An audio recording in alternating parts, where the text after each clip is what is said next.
poppin' YouTube family? It's your boy Dwight. Welcome back to the channel, Silverback Siage. Hope all is well with everybody. First off, do me a huge favor. Make sure you like, comment, and subscribe.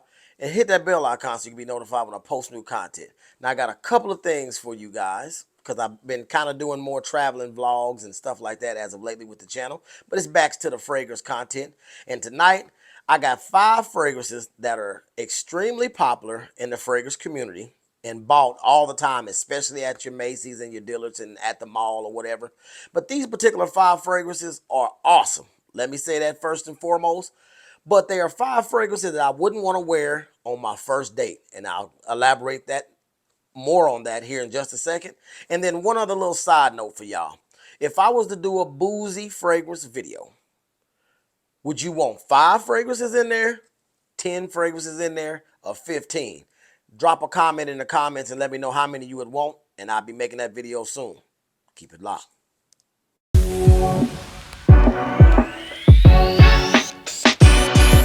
Well, let's get down to business. Now, I got 5 fragrances here. These are ultra popular, not only in the fragrance community, just in your everyday mall visitors overall. But today we're talking what you should wear or should not wear on a first date when you call yourself either courting a young lady, getting to know her, or especially want to give a very, very good first impression of her. Now, these fragrances here, I'm pretty sure y'all like, well, what's wrong with any of the 5 of these?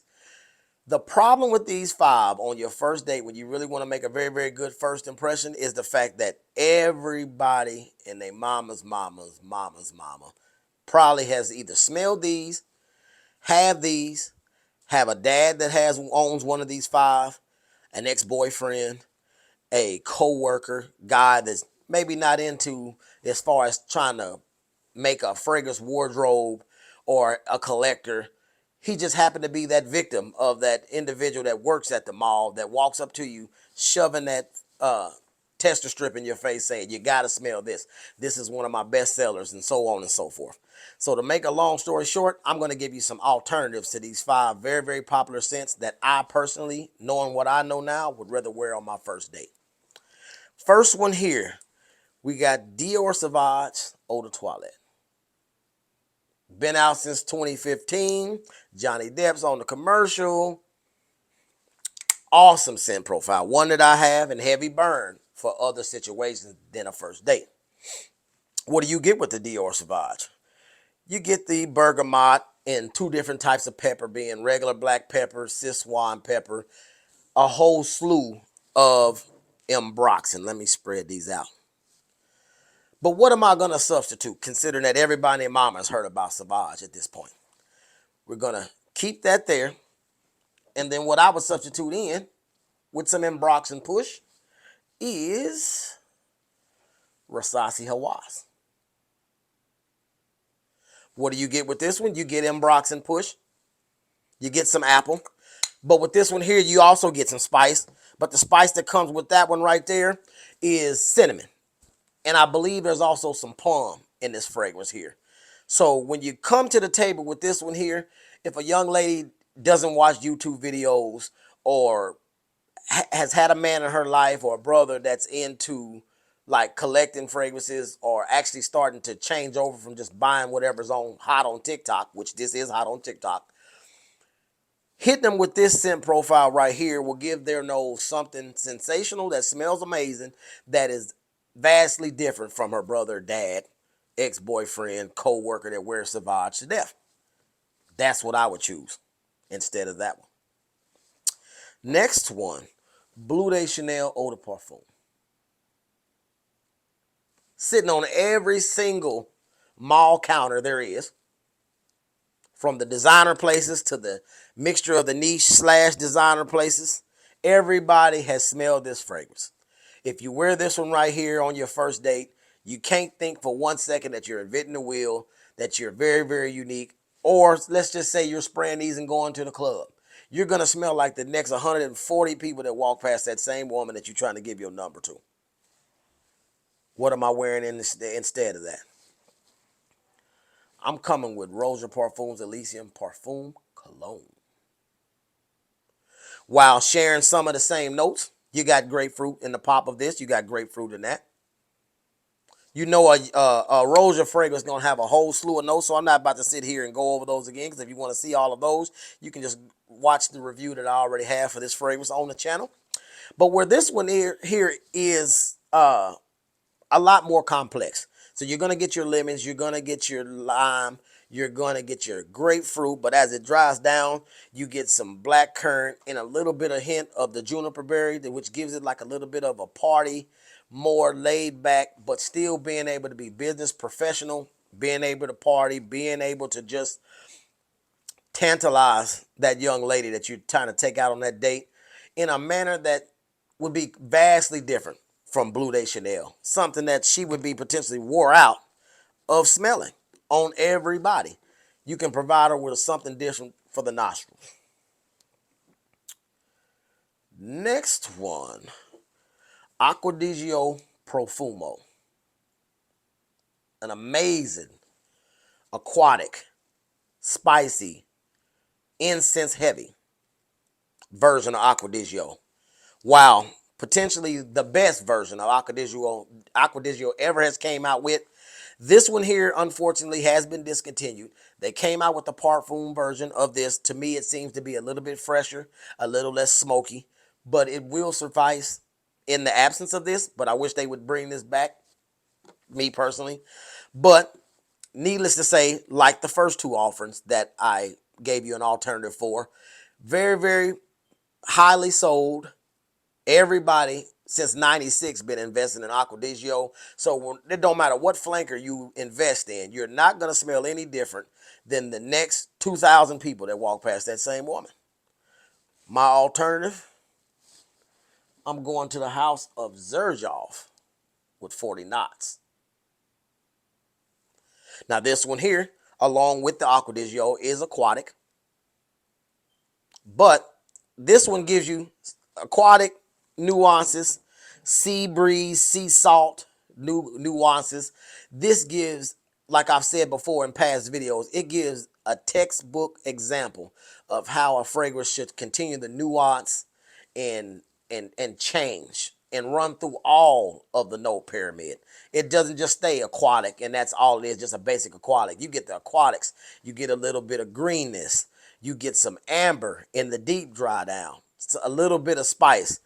I mean, a multi-versatile fragrance that allows a fragrance to continue to evolve throughout the lifetime of it being on your fragrance, and you'll smell like nobody else, including being ready for the yacht club with that one. Next one, we're headed to the house of YSL with YSL Eau de Parfum. Wow, potentially within that line, for everyday fragrance buyers, this is very, very popular and very, very frequently purchased at the mall. I mean, it's been sprayed and sprayed and sprayed. Half the time when you walk past that fragrance counter, that's all you can smell. Between Sauvage, Bleu de Chanel, and that one right there, they have sprayed that on every card they got and just throwing it in your face, hoping that you've never smelled it so they can sell another unit. But the problem, like I've been stating the whole video, you smell exactly like every single other brother that's ever walked past her, ever asked for a number, ever took her out on a date, ever Netflixed and chilled with her, or any of that. So what I recommend to change the game and step it up a little bit, headed to the house of Bond number 9 with Lafayette Street. Now, while this one has Ambroxan, so does Lafayette Street. Got some apple in the opening, so does Lafayette Street. But where Lafayette Street makes things go to the next level, it has that coriander in the opening, which is a spice that kind of gives a little bit of a, I don't want to say vegetal, maybe a cooking spice nuance to it. The Ambrox pushes the apple, but you get a nice warm vanilla dry down. And it makes you a lot more alluring and mysterious, so to speak, when you come to the table with a scent like that. Now, it does cost more, and then a lot of these do cost more than the original that's in the video, but not necessarily on all of them, especially if you shop at discounters. But what I would rather come to the table with is the Bond number 9, considering that once I get suited and booted, I'm not going to smell like every other guy that is smiling and grinning up in her face all the time. And last but not least, the one fragrance that when guys are tired of buying designers and ready to step their game up, they usually run to Creed Aventus. That's usually one of their first niche purchases. That's almost like upgrading from your Toyota Corolla to your nice BMW or Benz. Now, while Creed Aventus is a very, very popular fragrance, it has withstood the hands of time, been out since 2010. You got your pineapple, you got your birch, you got your vanilla within the dry down, but it's extremely popular. What I would do is spend less money and still be able to come to the table with a pineapple vibe / heavy fruits with Mancera Cedrat Moise. Now this one right here, a lot of people, when they smell it, they compare it to a huge basket of fruits because you get that lemon in the opening, but it begins to dry down into a variety of different fruits.